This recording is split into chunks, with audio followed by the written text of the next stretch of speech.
Ladies and gentlemen, welcome to the Mailbox for the 13th of October 2011. My name is Totalbiscuit, bringing you your daily dose of community interaction, gaming discussion, and all that good stuff. You can email in mailbox at cynicalbrit.com, that is mailbox at cynicalbrit.com, with topics for future shows. The game in the background is Might and Magic Clash of Heroes, which is the PC version of this particular title. Not bad, WTF is forthcoming. Apologies for not putting out any videos yesterday. I was having a very, very bad day. Very bad day. Usually I don't let my emotions get in the way of things, but it was awful. Anyway, that's done. Sleep is a wonderful cure for everything. The first email comes in from Trendy Entertainment. Now, there's a shocker for you. Trendy Entertainment, that is in the guys who are making Dungeon Defenders. They also watched the Mailbox, as it turns out, and decided to respond to the reply that I made to the email about Dungeon Defenders pre-order system on Steam. This is kind of neat, so I'm going to read that email in full. It's only fair to give out this kind of information. I like it when devs respond to things I say. If you want to do that, and you're a dev, and I've said something evil or nasty about your game or company, you can email them pr@cynicalbrit.com. That is pr@cynicalbrit.com. That's the dev hotline for, oh god, Totalbiscuit said something dumb. Alright, so, hello John, I'm a developer at Trendy Entertainment. Many of us being fans of you saw the video you posted today. I just wanted to clarify a few misconceptions you had about our game and pre-orders. Number 1, our game features a randomized pet system where you can find, collect, and trade for pets. Variations of all pre-order bonuses can be found in the game. So basically this just determines a pet you'll start out with if you pre-order. Pets you can find in the game are much better than these pre-order ones. You can find the rest in-game or trade for these specific ones online. Number 2, the Steam bonus is not a pre-order bonus, but Steam-exclusive DLC. Anyone who buys it on Steam will receive it regardless of when they purchase. Number 3, the TF2 Familiar's abilities are slight variations of what other Familiars do in the game. For example, as a bird that shoots arrows at enemies to deal damage. This is statistically the same as the Heavy, who chain guns enemies. There are imps that heal your towers, fairies that heal players, etc. Number 4, the TF2 Familiars are powerful, yet not even close to how powerful other items and pets are in the game. That's why you don't start with them. By the time you do get them, most of the players will have found many pets similar to these. Number 5, the portal gun is something fun that you'd normally see in a mod. There are many weapons better than it, it's just a fun way to play. You will also not be able to use this until an appropriate point in the game. Of course, we'd love to include this in all versions of the game for people to play around with, but obviously we can't. Finally, I wanted to assure you that we took no time off of development to create these pre-order bonuses. In order to release a game on PS3 and Xbox 360, you need to submit the final game certification months before it's released. That means the game itself and all of its content need to be locked well before release. So, now that we are close to release, while the engineering and QA team are incredibly busy making sure the PC version is as good as possible, the art team and gameplay programmers don't have much to do. New art can't be added into the game because there's not enough time to test it prior to release. We're all huge fans of Valve in the office and approached them to do these in-game items. They agreed, and people who would otherwise not be working on anything Dungeon Defenders related started making this stuff for fun. It took very little time and is something we're incredibly proud of that we hope fans of our game and Valve will enjoy. Furthermore, 2 weeks out from release, we will be releasing the full source for the game, as well as modding tools, so players will be able to use and make whatever they like in the game. We completely agree with you about the problems with announcing the Valve content after those of other sites. That was unfortunately due to business issues outside of our control. Anyway, thanks for your work in Cynical Brit, and we all love it at the office and hope this alleviates a few misconceptions you had about our intentions. Well, there you go, folks. That is the response from Trendy right there, which I have to say, for the most part, was pretty reasonable. Gotta say, I'm a bit curious about this line. New art can't be added into the game because there isn't enough time to test it prior to release. Well, what about the portal gun and the 4 Familiars? Surely those are new art, right? I don't know, maybe it's just because those are so minor it really doesn't matter all that much. But yeah, I can see where they're coming from with this one. It does make sense with the whole certification process. Admittedly, there are, of course, games where this is not the case, and we've seen an awful lot of times that occurs, stuff being developed months and months before release for pre-order bonus purposes. Clearly has nothing to do with certification. But in this case, I think I'll let them off, and yeah, it is kind of nice that all of those items are permanently available for anyone that grabs it from Steam. Admittedly, it does give Steam a ludicrous, I do mean ludicrous advantage over every other platform, which I still see as completely anti-competitive. But I think that addresses most of my concerns, so thank you to Trendy for doing that. And of course, if you happen to be a developer or whatever, and you do want to email in about anything that we have said on the show that is specific to your title, you can do that. pr@cynicalbrits.com. Don't bother sending an email if you're not a developer. We have a PR guy that filters all that stuff out. He's wonderful. His name is Frank. This email comes in from Zalites that says, as of today, I only have free-to-play games that I play. Minecraft and League of Legends take up all my spare time, and I'm fine with that. Minecraft isn't a free-to-play game. You have to buy that. Oh, well, anyway. I'm sometimes annoyed by people who flame me that I buy a skin for League of Legends. For me, it is more of a donation with something in return, instead of actually wanting that skin really, really badly.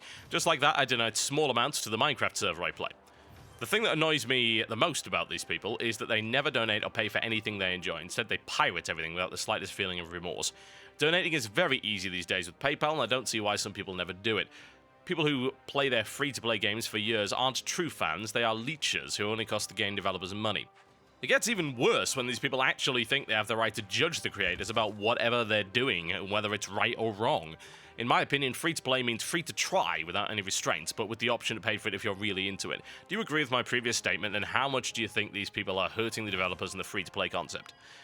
I don't think they're hurting the developers of the free-to-play concept at all, because the concept is free-to-play, that's the point. And when a developer adopts that model, they understand that probably the majority of people are not going to pay a single damn penny. Free-to-play games, for instance, are very, very popular with children, because children, of course, cannot usually purchase an online game via traditional means. They can't just go onto Steam and buy it with what credit card? Their parents? That's pretty damn difficult. PayPal? They don't have a PayPal account because they're not old enough to have one.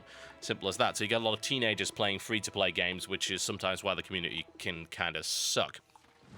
The thing is, free-to-play games are also quite attractive to adults because you don't have to put down any initial investment. You can play at your own pace, and if you feel like you're really into the game, then you can support it afterwards. So it's kind of like a try-before-you-buy system. There is no initial investment, and you're not having to drop down $60 for something you may not enjoy. I mean, for instance, students are no doubt very much into free-to-play games for that very reason. $60 for a student, that's probably quite a lot of money. Free-to-play game, not so much. If they want to drop $5 on a skin every now and again when they can afford to do so, then that's cool.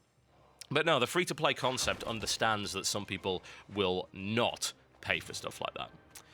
The idea that people flame you for buying a skin in LoL is freaking ridiculous. What they don't seem to realize is that if people didn't buy skins and things like that, then the game just wouldn't continue to exist. There's no way they could afford to do so. Or they'd have to bring in some more ridiculous measures, like, say, buying power or buying premium accounts or whatever, which would make people even more upset than they were in the first place. So yeah, the whole flaming thing is just jealousy and a lack of understanding. You can ignore that. Yes, there are plenty of people that just pirate everything, and yes, they are absolutely scum. There's no real doubt about that, but the thing is, you're not going to be able to convince them otherwise. There's no point getting into fights with people like that. They're either delusional or they're just thieves. And people might say, oh my god, they're thieves, you can't say that. It's like, I will use the term casually. They are technically not thieves. They are, in fact, infringers of copyright. But, let's be honest, they're a bunch of freeloading scumbags. That more politically correct for you? That work for you? Good, I'm happy. I don't care. But yes, it's a sad state of affairs. Just don't condemn people for not spending money on a free-to-play game, because that's kind of the point. You can avoid spending money on a free-to-play game. You will be more limited. Those people do not enjoy the benefits of, say, experience boosts or IP boosts or, of course, really awesome skins. You do. You can lord that over them if you so desire. You enjoy having your better experience. They are stuck with what they're stuck with. They have a more limited range of champions available. They have no skins. They have no IP boosts, so their runes come in slower. They're stuck with that. That's punishment enough if they don't want to pay for the game, but there is no need to condemn them for not paying for the game, because it is indeed a free-to-play game. They have the right not to pay for it. It's those that take something without the right not to pay for it that you should really be concerned about, because those are the guys that hurt the industry, and those guys just suck. Simple as that.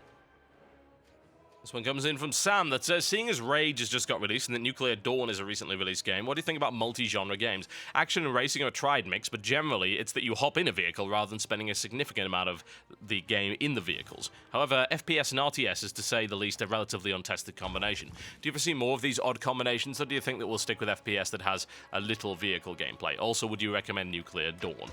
Right, okay, so that's a multi-pronged question, isn't it? A multi-genre question, if you will. FPS and RTS isn't really that untested. I mean, you've had natural selection, you've had Savage, you've had Savage 2, you're getting natural selection 2, you've got Nuclear Dawn, and you've got Empires, the mod for Half-Life 2.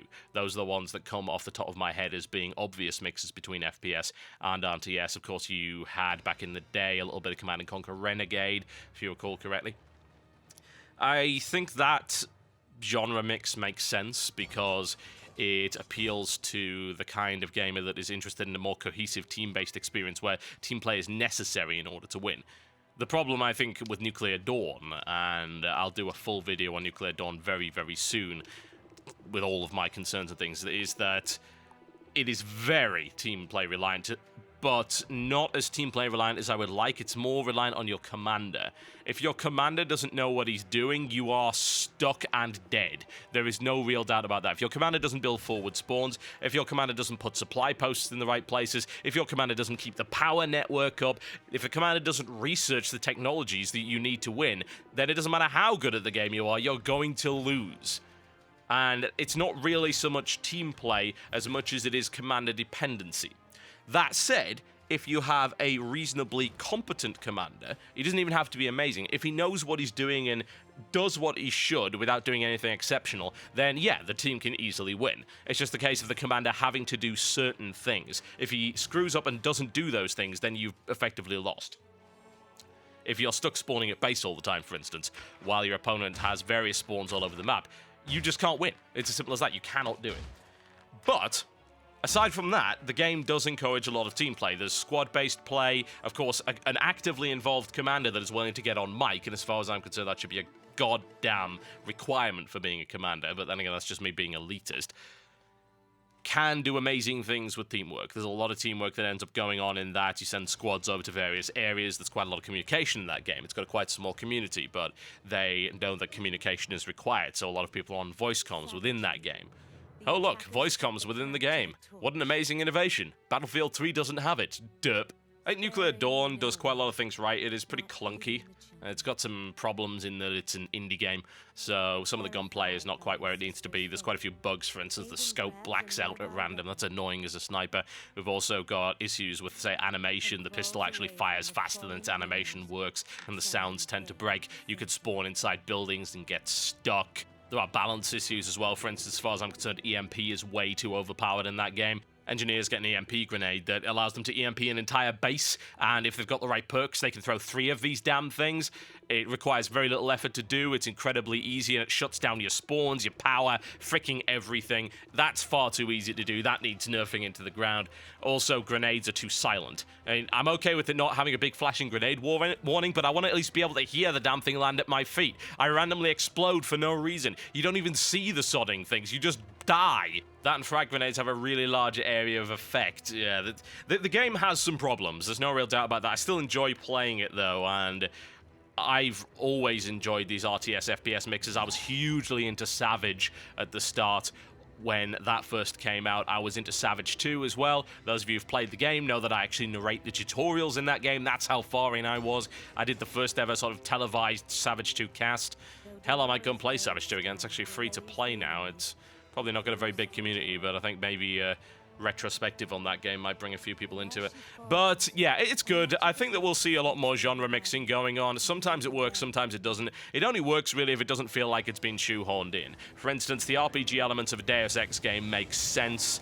More so, I think, in Deus Ex Human Revolution. It almost felt like the FPS part of the original Deus Ex was shoehorned in, because let's be honest, the gunplay in that game was not its strongest suit. But there are some games where it's simply stupid. It's like, we combine this with this, and why? Rage makes sense because you're combining racing and car combat with FPS in a post-apocalyptic environment. How does this not make sense? It's what Mad Max is, basically. The racing is kind of weird. I mean, I don't know why there's so much racing going on, but I suppose there's really nothing else you can do in a post-apocalyptic wasteland.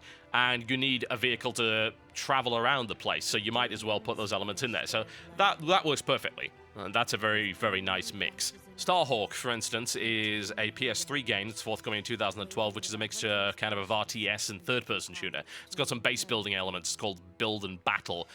That makes sense too. It's just a case of marrying the genres in such a way that it makes sense in the game, and I think the way to do that is not to say we want to make an FPS/RTS, it's we have certain goals, how do we achieve that, and is it done through the melding of genres? For instance, if you want a commander role in your FPS, do you do it by having an RTS-style view, or do you do it the way that, say, Battlefield 2 did it?